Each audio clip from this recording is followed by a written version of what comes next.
사랑하는 성도 여러분, 예수님의 이름으로 문안드립니다. 우리가 이 땅에 사는 동안 세상에서 가장 아름다운 이야기가 있다면 여러분 그게 뭘까요? 아마 천국에 관한 이야기가 아닐까 생각을 합니다. 마태복음은 12장까지 예수님께서 이 땅에서 핍박받고 반대자들의 공격받은 것을 기록을 하고 있어요. 그러나 13장에서는 천국에 대해서 집중적으로 말씀을 하셨습니다. 오늘 본문은 마태복음 13장 1절에서 9절까지의 말씀인데 먼저 봉독하겠습니다. 그날에 예수께서 집에서 나가사 바닷가에 앉으심에 큰 무리가 그에게로 모여들거늘 예수께서 배에 올라가 앉으시고 온 무리는 해변에 서 있더니 예수께서 비유로 여러 가지를 그들에게 말씀하여 이르시되 씨를 뿌리는 자가 뿌리러 나가서 뿌릴새 더러는 길가에 떨어짐에 새들이 와서 먹어버렸고 더러는 흙이 얇은 돌밭에 떨어짐에 흙이 깊지 아니하므로 곧 싹이 나오나 해가 돋은 후에 타서 뿌리가 없으므로 말랐고 더러는 가시떨기 위에 떨어짐에 가시가 자라서 기운을 막았고 더러는 좋은 땅에 떨어짐에 어떤 것은 100배, 어떤 것은 60배, 어떤 것은 30배의 결실을 하였느니라. 귀 있는 자는 들으라 하시니라. 아멘.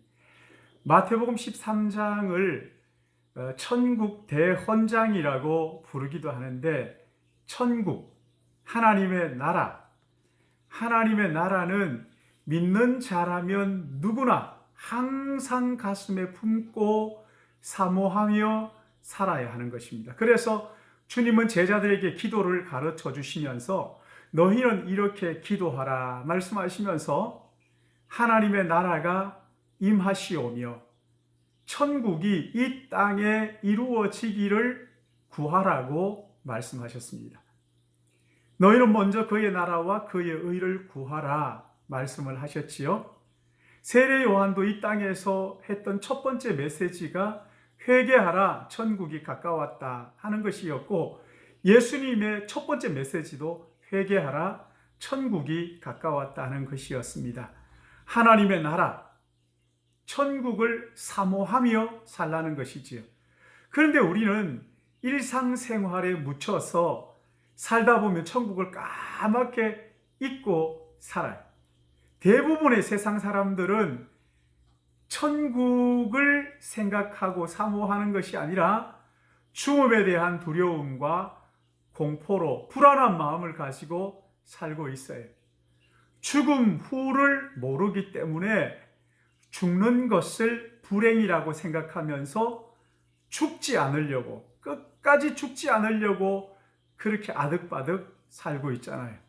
우리는 죽음을 아버지의 품에 안기는 축복, 하나님 나라에 들어가는 것이라고 생각을 하지요. 죽음 후에는 의의 면류관이 나를 기다린다. 이렇게 바울이 말했습니다. 사랑하는 성도 여러분, 천국은 하나님께서 통치하시는 사랑의 나라입니다. 예수 그리스도를 믿음으로 우리 안에 이루어진 나라이고 또 장차 올 새 나라입니다. 주님은 마태복음 13장에서 천국을 7가지 비유로 말씀을 해주셨어요.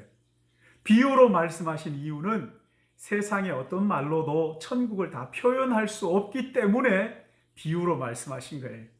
또한 비유로 말씀하신 것은 누가 들어도 쉽게 이해할 수 있도록 비유를 들어서 말씀을 해주신 거예요.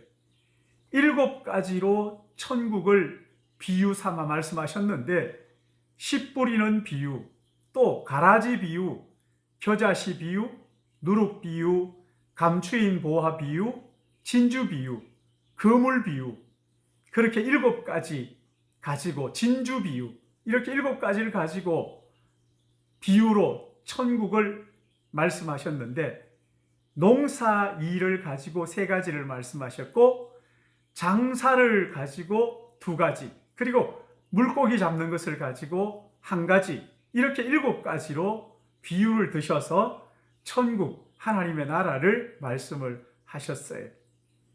요즘 유튜브를 보면 천국 갔다 왔다, 지옥 갔다 왔다 하는 사람들의 간증이 난무하고 있습니다.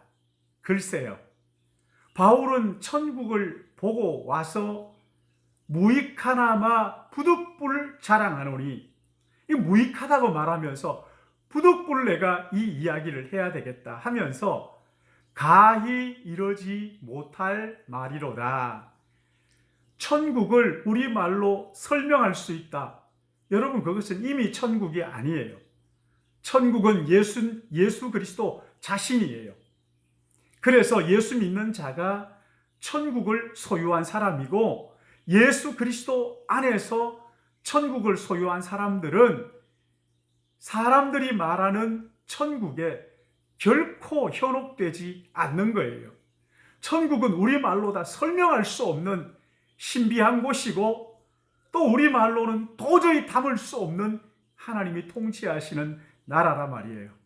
천국은 예수 그리스도를 믿는 자들 안에 있다고 말씀하셨고, 이제 예수님 다시 오시면 이 땅에 이루어질 것이라고 말씀하셨어요.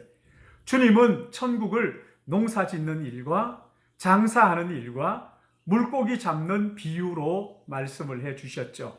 왜 이렇게 말씀하셨어요? 우리의 일상에 일어나는 일들이잖아요. 농사, 우리 흔히 볼 수 있는 거죠. 물고기 잡는 것, 장사하는 것, 늘 우리의 일상 속에서 자연스럽게 대하는 것이라 말입니다.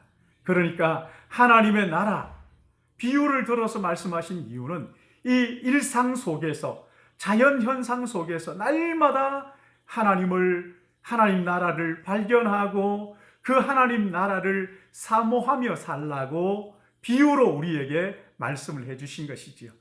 사랑하는 성도 여러분, 요즘 가을 하늘이 얼마나 맑고 푸른지, 코로나19로 우리에게 참 어려움이 많이 있지만, 그러나 황사가 없어지고 나니까 너무나 아름다운 하늘이 선물처럼 우리에게 펼쳐져 있잖아요. 가을 바람에 흔들리는 나뭇잎 하나, 밤하늘에 빛나는 별 하나, 맑고 푸른 이 하늘과 대자연 속에서 그것을 바라볼 때마다 하나님의 나라, 천국을 그 가운데서 발견하고 맛보고 누리며 사는 사람들이 우리 그리스도인들이란 말입니다. 여러분, 우리가 죽어서 가는 천국, 이것만 말하는 것이 아닙니다. 평범한 일상 속에서 하나님의 나라를 발견하고 누리고 맛보고 하루하루 그 하나님의 나라를 생각하며 감사하며 사는 사람들이 우리 그리스도인들이란 말이죠. 사랑하는 성도 여러분, 오늘 이 하루도 평범한 일상 속에서 하나님의 나라를 찾아 발견하고 또 그 나라를 기다리고 사모하며 하나님의 나라를 보여주며 하나님의 나라를 사는 우리 믿음의 가족들 되시기를 예수님의 이름으로 축복합니다. 하나님의 나라가 영원히 돌아갈 우리의 집이기에 오늘도 그 나라를 바라며 사시기를 바랍니다. 기도하겠습니다. 자비로우신 아버지 하나님, 너무나 평범한 일상, 고기 잡는 일, 농사하는 일, 장사하는 일을 비유로 하여 하나님 나라를 우리에게 들려주시고 보여주시니 감사합니다. 하나님 아버지, 일상을 통하여 그 속에 감추어져 있는 하나님 나라의 비밀들을 하나하나 찾아 발견하고 깨닫고 누리고 또한 우리 이웃들에게 함께 나누는 우리 믿음의 가족들 되도록 우리 하나님 은혜 위에 은혜를 더하여 주시옵소서.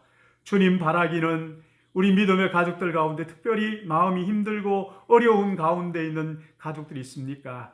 육신이 연약한 자들이 있습니까? 아버지 하나님, 하나님 나라가 그 마음 속에 소망이 되고 하나님 나라를 날마다 사모하며 이제 주님 다시 오셔서 이 땅에 이루어질 그 나라를 가슴에 품고 기다리고 사모하며 날마다 믿음으로 살아가는 우리 모든 믿음의 가족들 되도록 은혜를 베풀어 주시옵소서. 국문에 간 우리 자녀들과 또한 멀리 있는 믿음의 가족들, 어떤 형편과 처지든지 우리가 가서 보지는 못하지만 우리 하나님께서 아버지와 하나님이 되어주심으로 주님 삶의 현장 속에서 그들도 하나님 나라를 찾아 발견하고 그 나라를 사모하며 기다리며 날마다 믿음으로 승리할 수 있도록 은총을 더하여 주시옵소서. 오늘 이 하루 주님 앞에 의탁하오니 아버지 하나님, 이 하루 삶의 모든 부분에서 하나님 나라 발견하며 살아가기를 소원하옵고 바라오며 주님 사랑합니다. 감사합니다. 예수님의 이름으로 기도드리옵나이다. 아멘. 전구 주 내게 주신 소망, 전구 날 위해 예비된 곳, 전구 내가 가진 살아있는 소망, 전국 내 삶의 자랑, 전국 우리의 꿈꾸는 영원, 전국 내 맘에 살아있는, 전국 주의 피로 우리에게 주신 전국 내 삶의 보물, 보이지 않는 것 위해 믿음으로 살도록 인도해주는 주의 죽음과 부활로 증명된 살아있는 나의 참 소망, 전국이 내게 있네, 전국이 내게 있네.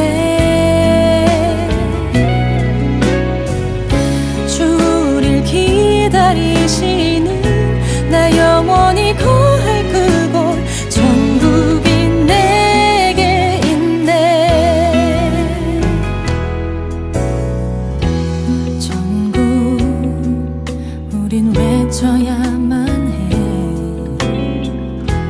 전국 숨길 수 없는 그곳, 전국 소망 없는 세상의 참 소망, 전국 우린 외쳐야만 해. 영원을 꿈꾸는 세상,